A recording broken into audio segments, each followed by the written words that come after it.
Assalamualaikum warahmatullahi wabarakatuh.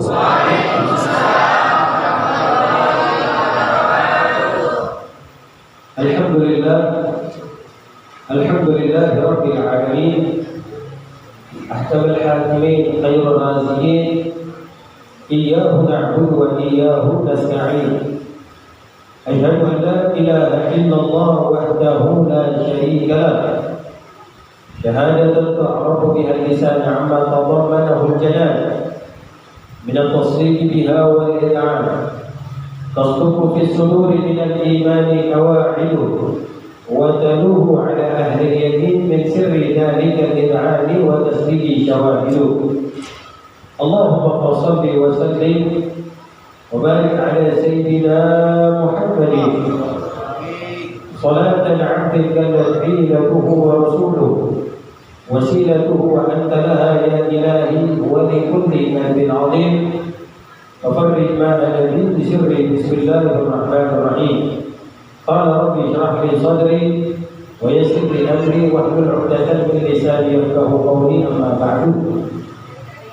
Hadirin mukarramin yang sama-sama kita muliakan, segenap para dewan guru, para asatidzah, para hujjah, tokoh masyarakat, hadirin wal hadirat yang mudah-mudahan selalu dirahmati dan diberkahi oleh Allah Subhanahu wa taala. Alhamdulillah,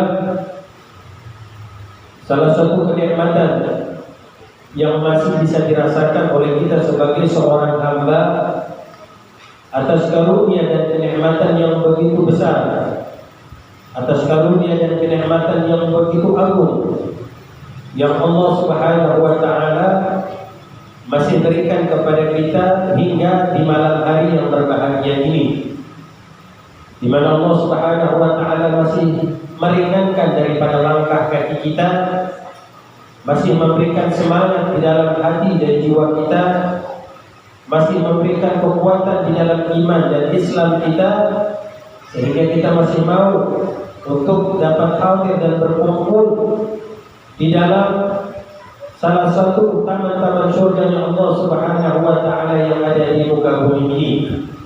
Sebagaimana Allah Subhanahu wa taala kumpulkan kita pada saat ini di salah satu taman-taman surganya Allah yang ada di dunia ini, mudah-mudahan pada waktunya nanti Allah kumpulkan kita bersama-sama di dalam surganya. Amin ya rabbal alamin.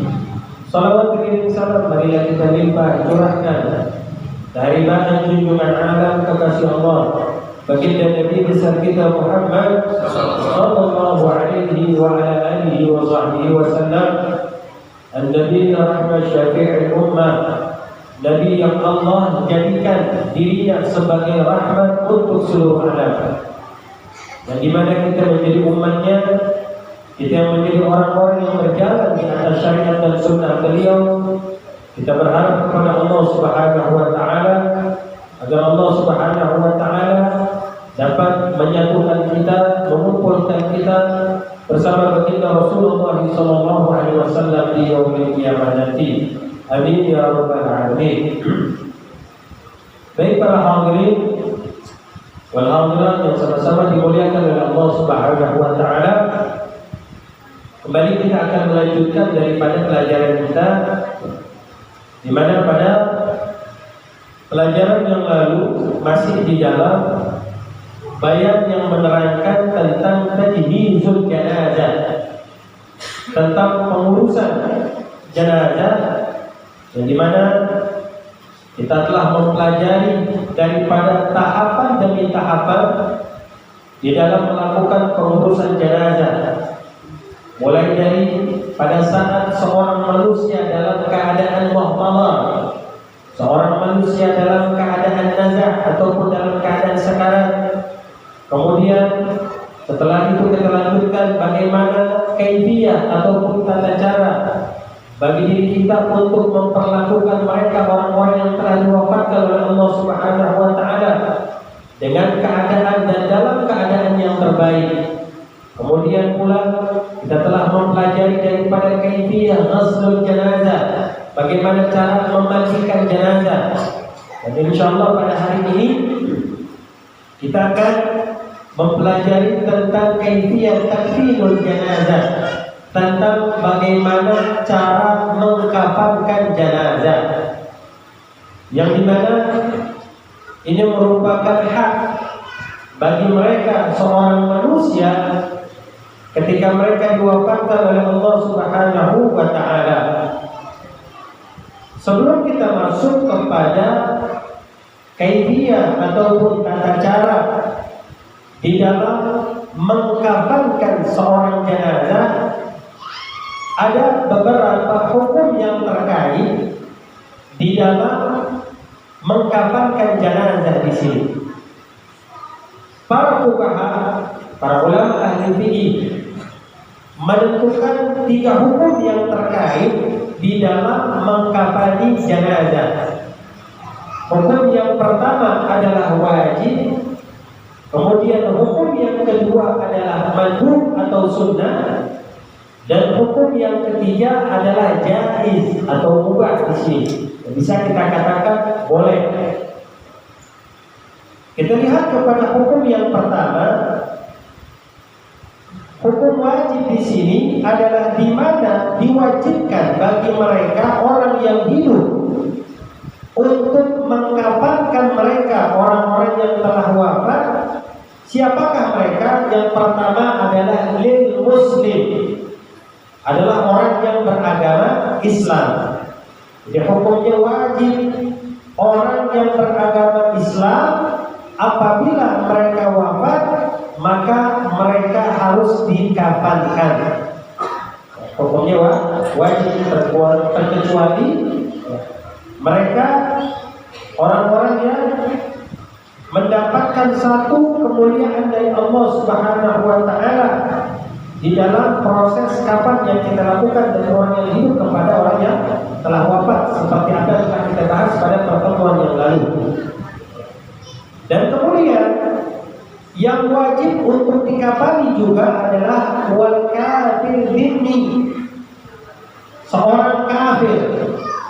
Tapi kafir di sini kalau di dalam Islam itu ada yang dinamakan dengan kafir dhimmi, ada yang dinamakan dengan kafir harbi. Jadi ada 2. Siapakah kafir dhimmi ini dan siapakah kafir harbi di sini? Yang dinamakan dengan kafir dhimmi di sini adalah mereka orang-orang kafir atau mereka non-muslim yang hidup di satu wilayah Islam, satu negara Islam. Kemudian mereka hidup berdampingan dengan orang-orang Islam, dan kemudian mereka taat dan patuh kepada aturan ataupun undang-undang yang ada di dalam negara Islam tersebut. Nah, ini yang disebut dengan kafir dhimmi, orang yang hidup di negara Islam, kemudian hidup berdampingan dengan orang-orang Muslim, kemudian mereka juga taat dan patuh kepada undang-undang yang ada di negara Islam tersebut.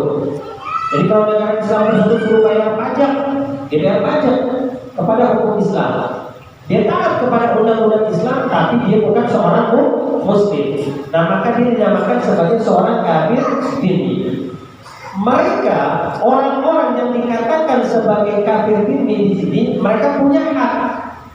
Mereka mendapatkan perlindungan sebagaimana kita bisa melihat keterangan daripada sabda Rasulullah Shallallahu Alaihi Wasallam yang menerangkan tentang kehormatan ataupun hak yang harus kita jaga dari mereka yang dikatakan sebagai orang-orang kafir dhimmi. Jadi kita sebagai seorang muslim tidak boleh menodai daripada kehormatan mereka, orang-orang kafir dhimmi. Kita nodai kehormatan mereka, kita nodai daripada harta mereka, kemudian kita melakukan kezaliman kepada mereka, bahkan tidak menutup kemungkinan kita bisa membunuh mereka. Rasulullah SAW mengancam hal tersebut. Tidak dibenarkan seorang muslim mereka memerangi orang-orang kafir dhimmi.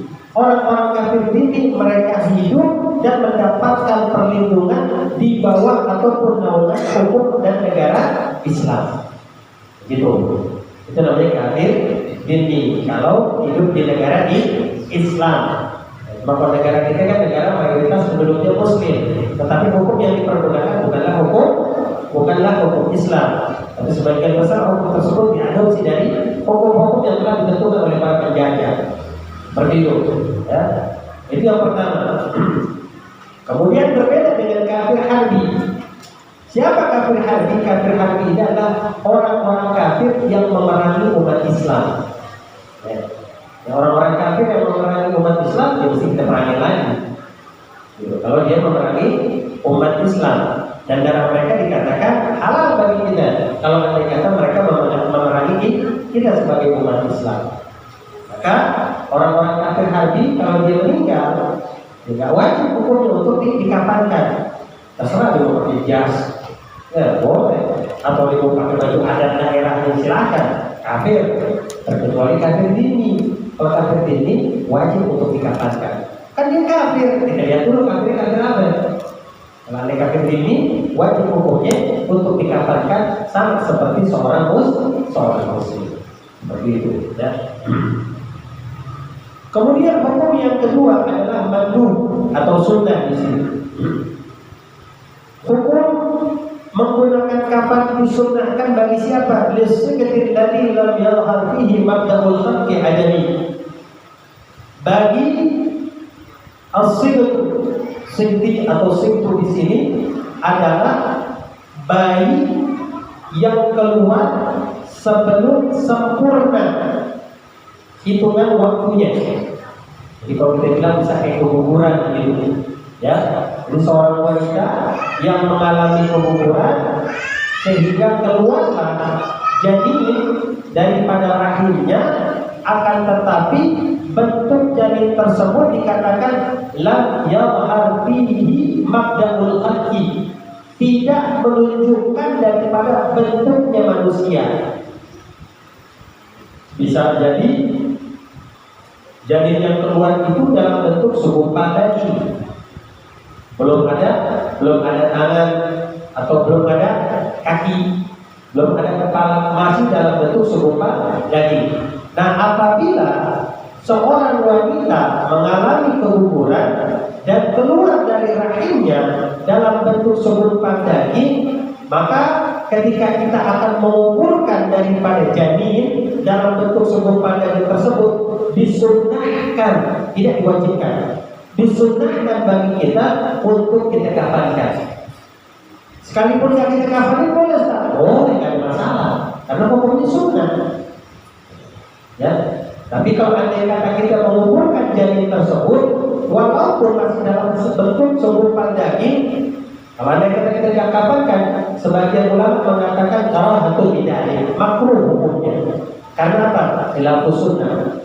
Segala sesuatu yang bertentangan dengan sunnah, maka para ulama sepakat itu dikatakan sebagai sebuah kemakruhan. Hanya sebatas makruh saja, tidak sampai kepada haram. Di sunnah tuh, ya. Biasanya kalau kita ngumpul hari-hari, ya kan ya, kita kalau ngumpul hari-hari kan bisa kita bungkus pakai kain putih. Ya, sebagian juga terkadang ada yang mandi dulu, bersihin dulu tuh hari-hari, walaupun tidak wajib untuk dimandikan. Ya, sekalipun kita mau mengumpulkannya langsung, tidak ada masalah. Tapi ada adatnya, ya, adat yang terjadi di dalam masyarakat kita. Biasanya hari-hari itu diperlakukan layaknya manusia utuh pada umumnya, dimandiin, dikafanin, cuma kayak disolatin doang, gitu ya. Kita kuburin. Terkadang kita kubur dengan kapan, terkadang kita kubur dengan kendi, kalau hari-hari dalam kendi, begitu ya. Itu yang menjadi adat di dalam masyarakat kita. Bagaimana itu sama hukumnya? Enggak apa-apa, gitu ya, enggak ada masalah. Yang penting tidak bertentangan dengan syariat, gitu, enggak ada masalah, gitu ya. Selagi adat itu tidak bertentangan dengan syariat, maka itu diperbolehkan. Ya, bahkan para ulama usul mereka menjadikan salah satu istinbat hukum, pengambilan hukum itu, walaupun tidak dipergunakan, ya, tidak dipergunakan. Jadi salah satu istinbat hukum yang bisa dipergunakan oleh mereka adalah di mana mereka mengambil hukum itu berdasarkan satu kebiasaan yang terjadi di dalam masyarakat. Jadi ketentuan umum itu bisa diambil dari situ. Akan tetapi itu tidak dipergunakan karena ada kebiasaan dalam masyarakat itu berbeda-beda. Ada satu kampung ketika melihat dangdutan itu dianggap biasa. Tapi ada satu kampung lagi ketika ada dangdutan, oh itu haram, nggak boleh di kampung kita. Ada musik-musik begitu, ya orang joget, ya dan lain sebagainya. Maksudnya itu. Nah, artinya ada dalam satu daerah itu kan berbeda-beda, ya kan? Ada dalam satu kampung itu kan berbeda-beda. Nah makanya para ulama tidak menjadikan adat ini sebagai sumber hukum, ya. Yang penting intinya apa? Kagak menyalahi syariat, ya. Terus kalau ditaruh lilin, ditaruh lampu, bisa nggak apa-apa, udah. Ya, itu pakai lampu tembak sekali dulu, nggak apa-apa. Ya, boleh dikurungin, ya, pakai kurungan ayam gitu. Mungkin kalau sekarang nggak ada kan ya? Masih ada? Pakai lampu ya? Iya. Itu ada. Sekalipun kita nggak lampuin, sekalipun kita nggak pakai kurungan, apa-apa nggak ada masalah. Ya. Dan kemudian hukum yang ketiga adalah jaiz. Jaiz di sini maknanya boleh atau mubah. Bagi siapa? Lil kafir. Jadi orang-orang kafir Harbi itu, orang-orang kafir yang memerangi umat Islam, kalau andai kata mereka mau dikatakan hukumnya apa? Boleh-boleh aja silakan. Ya, tapi umumnya kita nggak pernah, asli jarang lihat. Ya, orang-orang kafir ketika mereka dikuburkan, mereka itu dikatakan jarang. Kebanyakan mereka menggunakan apa?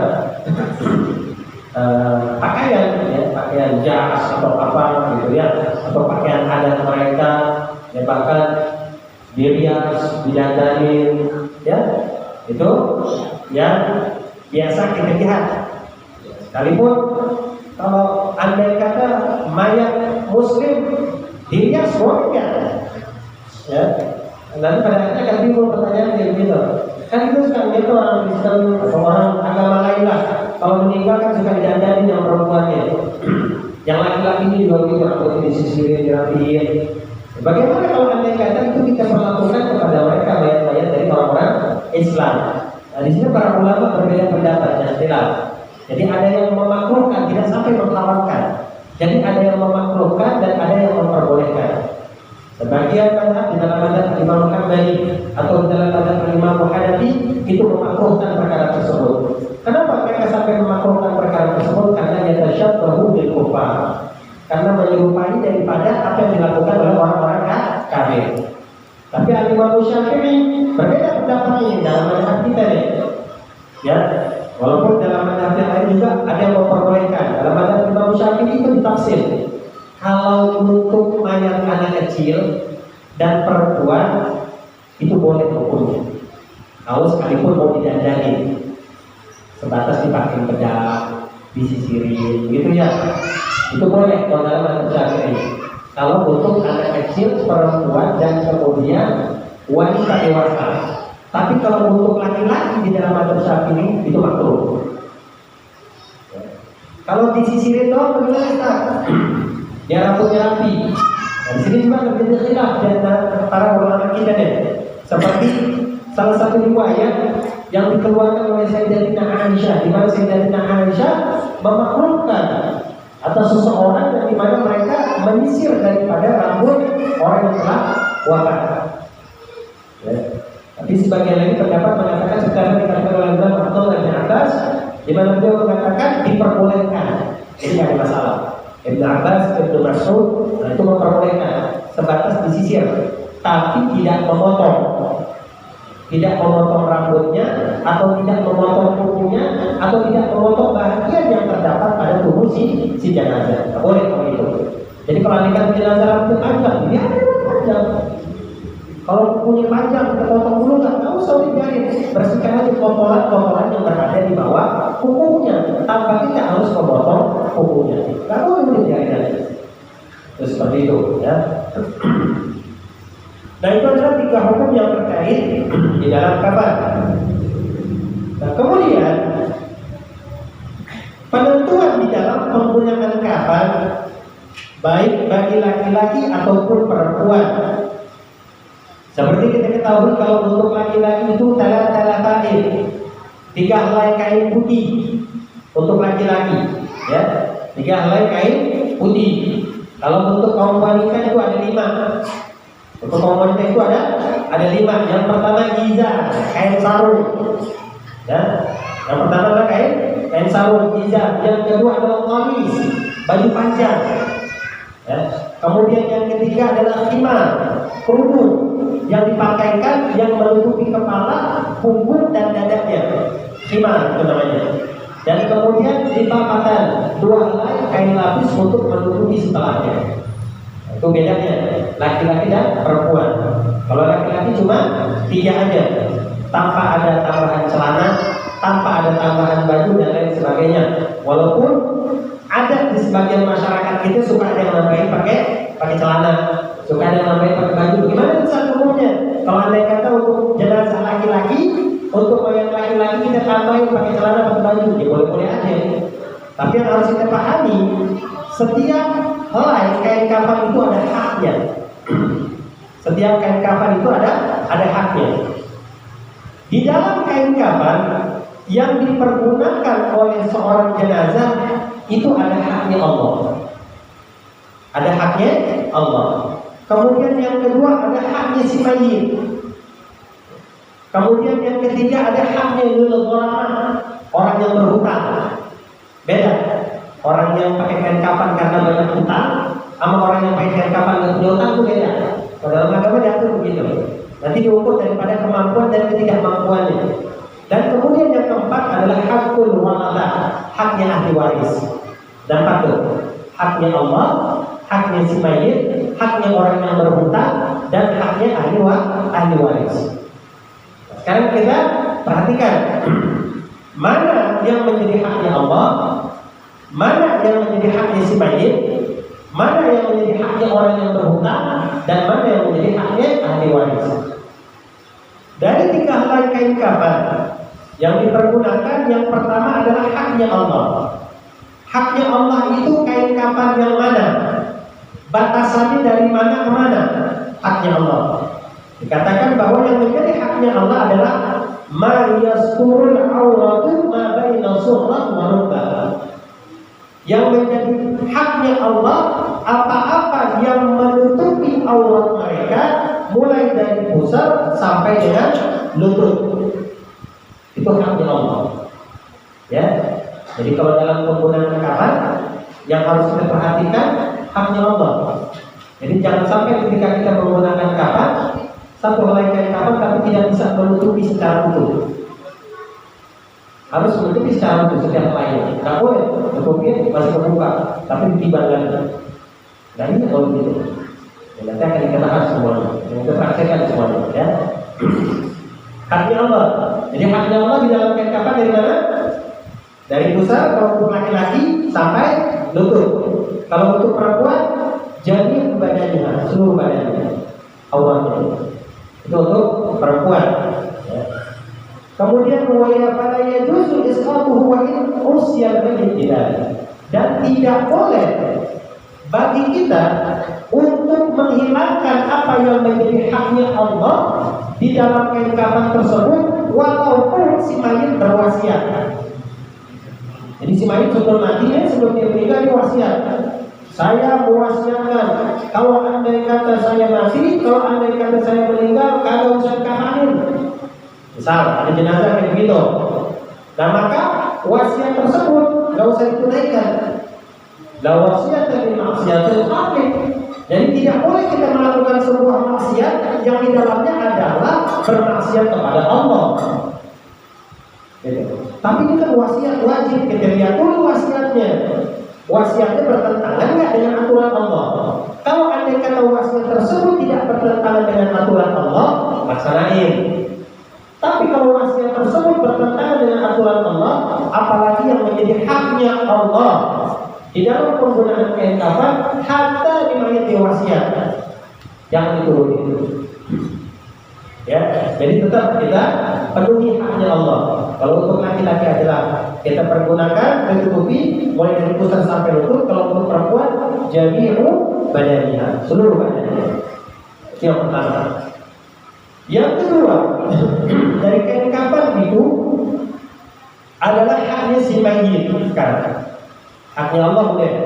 Sekarang haknya mayit. Haknya mayit ini di dalam kain kafan itu gimana sekarang? Batasannya dari mana ke mana?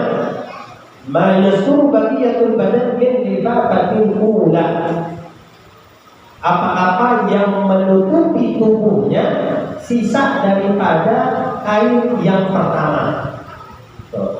Haknya Allah dari pusar sampai lutut, dari pusar ke atas, dari lutut ke bawah, itu haknya si mayit. Ya, itu haknya si mayit. Jadi walaupun kalau andai kata kita dihadapkan pada sebuah kondisi, kita dihadapkan pada sebuah keadaan kagak ada kain kafan, kecuali hanya kain yang bisa menutupi daripada pusar dan lututnya, kubur. Yang penting haknya Allah bisa ditunaikan. Nggak ada kain kafan lagi. Sekalinya ada cuma bisa menutupi antara pusar sampai lutut doang. Tapi haknya si mayit nggak bisa dipenuhi dong. Dari lutut ke bawah, dari pusar ke atas. Kagak bisa dipenuhi, maka kagak ada lagi. Maka kuburkanlah dia dalam keadaan seperti itu. Itu minimal. Kalau andai kata kagak ada, ya. Tapi nggak mungkin kayaknya kalau nggak ada, pasti ada.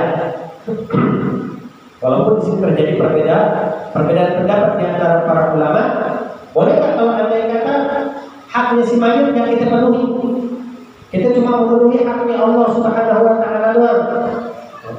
Menurut pendapat Imam Rabi, apa yang menjadi haknya Allah, apa yang menjadi haknya si mayit harus dipenuhi kedua-duanya. Ya, paling tidak itu merupakan apa? Itu merupakan sebuah penghormatan kita orang yang hidup kepada mereka orang-orang yang telah wafat. Jadi jangan kita hilangin. Minimal 1 lembar. Minimal 1 lembar kain kafan kalau nggak ada lagi.